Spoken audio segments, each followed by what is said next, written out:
Buenas tardes amigos, ¿cómo están? Bienvenidos a RG en Vivo. Tenemos muchísima información para compartir con todos ustedes, como por ejemplo el nuevo caso de secuestro ocurrido en la zona norte del país, específicamente en el departamento de San Pedro. ¿Qué tal, Jorge? ¿Cómo estás? Cintia, saludo para vos, para toda la teleaudiencia. Las autoridades que piden ahora calma a los colonos. Se confirma que es el autodenominado Ejército del Pueblo Paraguayo el que llevó o secuestró a esta persona, aunque técnicamente aún no se configura lo del secuestro porque todavía falta la confirmación por lo menos de un pedido de rescate. No obstante, lo que sí se habla ya son de unos 5 panfletos aproximadamente, aunque todavía no develaron el contenido, ¿verdad? Asimismo, vamos a establecer ya contacto en vivo y en directo con nuestro compañero Sergio Valdés, quien tiene todos los detalles de este nuevo secuestro, ahora que víctima es un colono menonita de nacionalidad mexicana, Franz Hebert. Sergio, te escuchamos. ¿Cómo estás? Sí, buenas tardes, Cintia. Hasta esta hora, ya siendo las 5 de la tarde de hoy, prácticamente 24 horas de la desaparición de Franz Hebert Willer, de 32 años, un agricultor de la zona de San Pedro. No se tiene información precisa sobre su paradero. Recordemos que anoche se encontró un tractor totalmente incinerado en la colonia Santa Clara, específicamente dentro de la estancia San Eduardo. Este productor, que es menonita, Franz, estaba buscando una herramienta de trabajo y justamente en la misma hora en que siempre el EPP realiza sus ataques o sus procedimientos, al caer la tarde, es el momento en que lo toman. Y es el momento también en que varios productores de la zona entran en alerta y en pánico, teniendo en cuenta que acabaron totalmente con este tractor de esta estancia. Ya la policía, la fiscalía y las fuerzas de tareas conjuntas dieron una conferencia de prensa esta mañana, indicando que, así como dijiste, Jorge, encontraron 5 panfletos. No revelaron específicamente el contenido o textualmente, pero sí dijeron que hay coincidencias con los mismos reclamos que hace el EPP en varios panfletos. Por ejemplo, que dejen de cultivar soja, que dejen también de agarrar muchas tierras, digamos, y también de que acaben con la deforestación de los bosques, principalmente en San Pedro y Concepción. Lo que hicieron también las fuerzas de tareas conjuntas hoy es hacer una especie de rastrillaje sin muchos resultados. También levantaron algunas evidencias y sobrevuelos en esta zona. También consultaron a las personas que pudieron haber visto por última vez a Franz ayer por la tarde, si es que vieron un movimiento extraño en este trayecto dentro de esta estancia. Pero vamos a escuchar más sobre este tema de la investigación al comisario Gilberto Fleitas, que justamente se encuentra en esta zona y es jefe de antisecuestros de la policía. No varía mucho del contenido de aquellos panfletos que se han dejado anteriormente. Comisario, el arrendatario del inmueble era el hijo de Peter Harden. Ahora apareció un empleado, en este caso en la zona. ¿El objetivo sería el hijo de Peter Harden, comisario? Eso lo vamos a analizar justo. Bueno, dieron a entender las autoridades, por lo menos en esta conferencia de prensa, de que se habrían equivocado de objetivo. Estamos hablando, teniendo en cuenta que Franz Hebert no es un potentado agricultor, solamente trabaja en la zona, tiene 32 años, y habría sido el hijo, por lo menos, de otro colono menonita con mayor dinero. Y justamente están muy molestos los colonos porque habló el tío del secuestrado, Peter Harder, que muy ofuscado dijo que ya tomó la decisión de irse del país, de vender todas sus tierras, todo su ganado, o todo lo que tenga de propiedades para ir volver a Canadá. Él tiene prácticamente varios hijos, dijo, hace 43 años que está afincado en nuestro país. Y bueno, vamos a escucharlo en este momento que fue entrevistado por los medios, teniendo en cuenta que está muy molesto porque en un momento dado también él fue a buscar a Luis Lindström en el momento que estuvo secuestrado y está totalmente desesperado porque es su familiar el secuestrado. Vamos a escuchar entonces a Peter Harder. Yo quiero vender lo que tengo acá en Paraguay, ya me voy de acá, yo no quiero saber más nada de aquí. Nada. ¿Qué se va a ir, señor? En mi país, donde gente tiene que estar. Mis hijos todos son paraguayos, que queda acá, que vaya a otro lado, no me importa. Yo estoy... ¿Vos ya te vas de acá? Yo ya me voy. ¿Cansado de la situación de la inseguridad, Peter? Ya no hay nada que hacer ni decir acá. ¿A dónde está la gente? ¿A dónde está buscando? Yo lo que me fui a buscar a Luis Lindström, allá otro lado del río, allá está el monte, ¿dónde estaba él? Yo lo que me fui a buscar a él. ¿Y qué me ayuda ahora? Nadie. Un montón de periodistas acá están mostrando, están sacando fotos. ¿Y qué me está ayudando?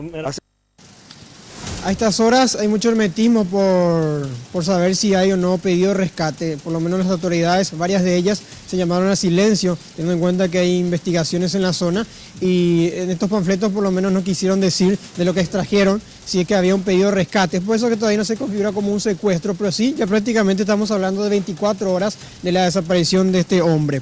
Vamos a ver lo que pasaba también esta tarde ya, cerca de las 15 horas. Se traslada de Asunción de manera urgente el presidente de la ARP, Luis Villasanti, que en compañía de autoridades de la investigación, hablamos de la FTC, el fiscal Joel Casal y también el jefe de antisecuestro Gilberto Fleitas, llaman a la calma. Se reunieron con todos los colonos en un tinglado en esta colonia y pidieron que por más que haya miedo, a que confíen en las autoridades que están investigando este caso. Hablamos de las fuerzas de tarea conjunta.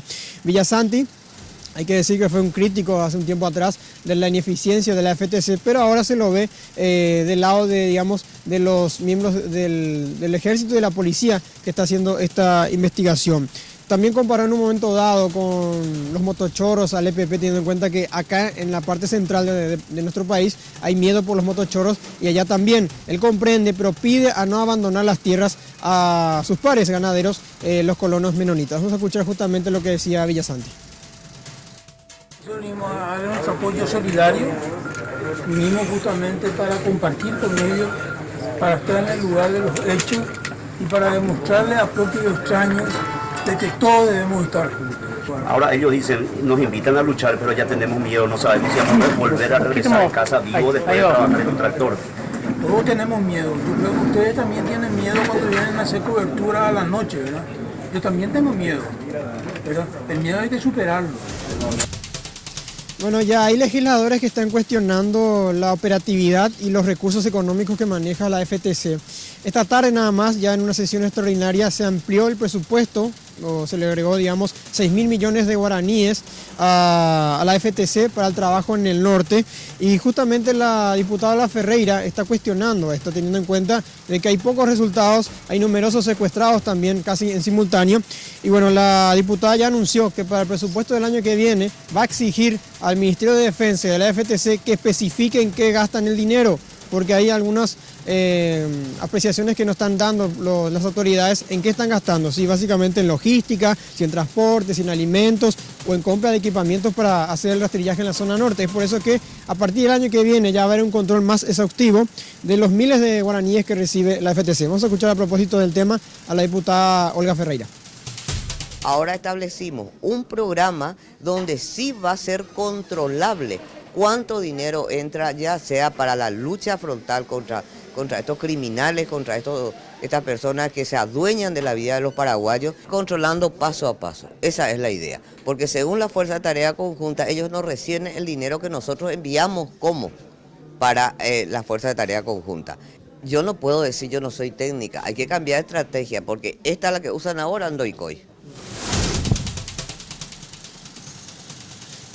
Bueno, estos 6.000 millones van a todavía ser tratados en la Cámara de Senadores. Ahora pasa ahí y seguramente será un trámite para que luego pase al Poder Ejecutivo. Ya para ir cerrando, meses atrás teníamos 4 secuestrados en simultáneo. Ahora nuevamente con este caso ya suman 4 y en el gobierno de Cartes, que ya lleva 4 años, ya tuvo 6 secuestros por parte del grupo armado EPP. Algunos también de la ACA y un grupo que se dividió, el de Alejandro Ramos. La tasa más alta de la historia seguramente en cuanto a secuestros, según los datos que se tienen. Y un dato no menor también es nuevamente secuestrado un menonita. Ya van 3 menonitas secuestrados en menos de 3 años también. Y en este caso también se vuelve a llamar Franz. Llama la atención, Sergio, lo que decía el presidente de la ARP, Luis Villasanti, cuando expresaba que ellos reciben amenazas todos los días prácticamente. Y por otro lado, aseguraba que él estuvo hablando con el padre del secuestrado y quien le confirmó que hasta el momento al menos no recibieron comunicación alguna con los secuestradores.